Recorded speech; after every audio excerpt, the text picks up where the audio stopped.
हम भी न दीवाने हैं, नहीं किसी से डरते हैं, हम भी न दीवाने।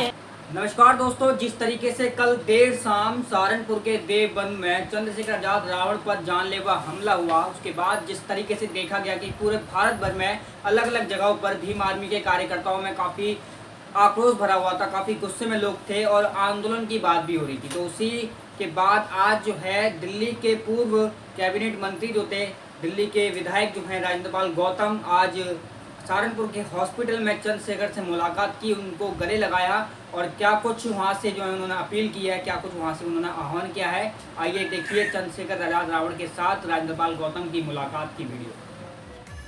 हम भी न दीवाने हैं, नहीं किसी से डरते हैं, हम भी न दीवाने हैं। ना डरना है, ना धपना, ना झुकना, ना बिकना है, ये भी ध्यान रखना है।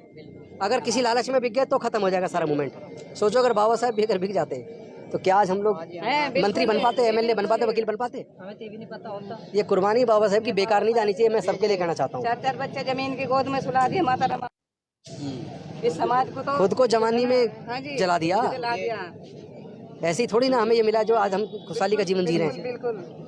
देखो जी, हमने तो जितना जीवन 60 साल का हमारी उम्र आ गई, पर हमने जो है ना 36 साल समाज को। पर हम आपको नमन करते हैं, जय भीम नमः। हम आपको नमन करते हैं। ऐसी बहनें हमारी, इतनी वीर बहनें जो 60 साल की उम्र में समाज के लिए निकल रही रोड पे, ऐसे जिस दिन हमारी सारी बहनें निकल गई ना, तो ये तो कहीं दिखाई भी नहीं देंगे रास्ते में। 36 साल हो गए मुझे तो समाज के बीच में। बहुत अच्छी बात है, ये देखो हमें गर्व है आपके ऊपर। निशान है मेरे पूरे जिस्म पर। हम भी न दीवाने हैं, हम भी न दीवाने हैं, नहीं। और दूसरा हमारा तो भाई तो नहीं हो सकते आप तो। हमारा इतना बड़ा रिश्ता है जिसके आगे खून के रिश्ते कमजोर पड़ जाते हैं। ये विचारधारा का रिश्ता है और विचारधारा के रिश्ते से बड़ा कभी खून का रिश्ता नहीं हो सकता। एकदम ठीक है और बिल्कुल मजबूती के साथ साथ खड़े हैं मरते दम तक। हम उसी पे मरते हैं, हम भी न दीवाने हैं, नहीं किसी से डरते हैं। हमारे मार्गदर्शक बड़े भाई राजेंद्र पाल गौतम जी हैं।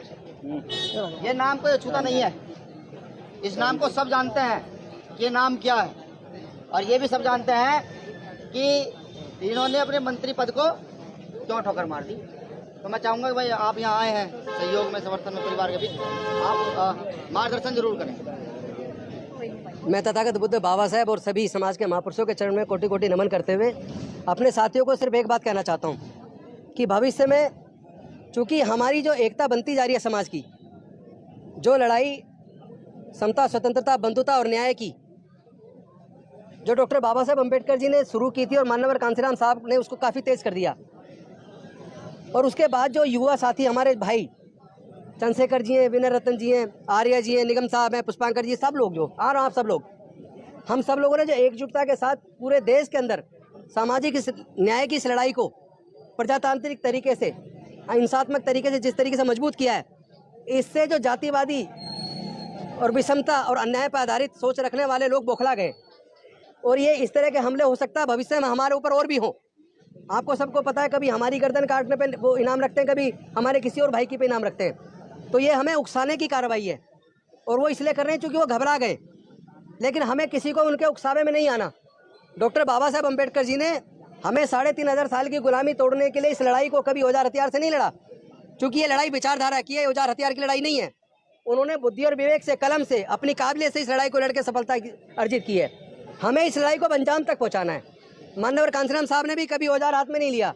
औजार हाथ में लिया तो वोट का, आपको भी वोट के हथियार को औजार में इस्तेमाल करना है, और समाज को एकजुट करके अपने समाज को ताकतवर बनाओ। और ऐसे नेताओं को जो संसद विधानसभा में जाके गूंगे बहरे बन के बैठ जाते हैं और समाज की लड़ाई को नहीं लड़ते, मैं कहना चाहता हूँ चाहे कोई भी पार्टी का नेता हो, अगर हमारे भाई पे चंद्रशेखर पे हमला हुआ है जानलेवा, कम से कम उन्हें निंदा करके सुरक्षा की मांग तो कर देनी चाहिए। उसमें किसी का क्या घट जाता है? अगर इतना भी नहीं कर रहे तो ऐसे कायर नेताओं को देश को जरूरत नहीं है। हम इस लड़ाई को बुद्धि और विवेक से लड़ेंगे, आप किसी उकसावे में ना आए। अगर इस तरह के हमले करके वो हमें उकसाना चाहते हैं कि हम लोग भी उन्हीं की तरह औजार हथियार हाथ में उठाएं, तो मेरा निवेदन है कोई भी व्यक्ति औजार हथियार हाथ में उठाने की बात ना करे, लड़ाई को फिजिकल लड़ाई की बात ना करे। ये लड़ाई तो बुद्धि और विवेक से, दिमाग से अपने को एकजुट करके और संवैधानिक तरीके से, जैसे बाबा साहब ने लड़ी, माननीय कांसीराम साहब ने लड़ी, हमें भी इस लड़ाई को एकजुट होकर हम लोग संकल्प ले रहे हैं पूरे देश में अपने इस बहुजन समाज को एकजुट करके इस लड़ाई को तब तक लड़ेंगे जब तक इसे हम सफलता अर्जित नहीं कर लेते, जब तक देश से जातिवाद को जड़ से खत्म नहीं कर देते, जब तक विषमता और अन्याय पर आधारित व्यवस्था को जड़ से खत्म नहीं कर देते, तब तक हम लोग इस लड़ाई को लड़ते रहेंगे। इसमें एक राजेंद्र गौतम, एक हमारे चंद्रशेखर भाई या विनय रत्न, क्या हमारे अगर 10-20 लोगों को वो मारेंगे तो समझ लेना जितने मारेंगे उतने 1 लाख से गुना कर लेना। अगर 10 मारे तो 10 लाख, 10 लाख चंद्रशेखर, 10 लाख राजेंद्र गौतम पैदा हो जाएंगे। मुसीबत उन्हीं की आनी है। इसलिए इस लड़ाई को दिमाग से लड़ो। ये विविधताओं का देश है। भारत में विभिन्न जाति, विभिन्न धर्म, विभिन्न संस्कृतियों के लोग रहते हैं और यहाँ सबको समान अवसर संविधान देता है। और हम नहीं चाहते किसी कीमत पे भारत का संविधान खत्म करके मनुस्मृति का शासन आए। हम चाहते हैं समता पर आधारित समाज बने, समता मूलक समाज बने। तो इस लड़ाई को हम ईमानदारी से लड़ेंगे।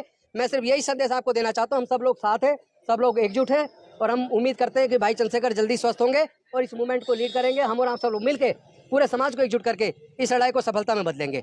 लेकिन अपने आप को धैर्य में रखें, किसी भी उकसावे में बिल्कुल ना आए।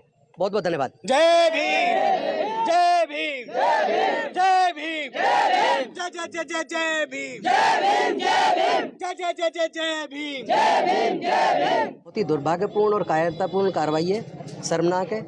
लड़ाई विचारधारा की है। अलग अलग राजनीतिक पार्टी में लोग रहते हैं, अलग अलग विचारधारा के लोग हैं। भारत एक विविधताओं का देश है जहाँ अनेकों प्रकार की संस्कृति, हजारों जातियाँ और कई धर्मों के लोग रहते हैं। लेकिन उसमें किसी को इस तरह जान से मारने की कोशिश करना, ये तो कोई कायर ही कर सकता है, डरपोक आदमी कर सकता है। कोई राजेंद्र गौतम की गले काटने की दे रहा है तो कोई स्वामी प्रसाद मौर्य, कोई चंद्रशेखर आज़ाद की, कोई चंद्रशेखर यादव की।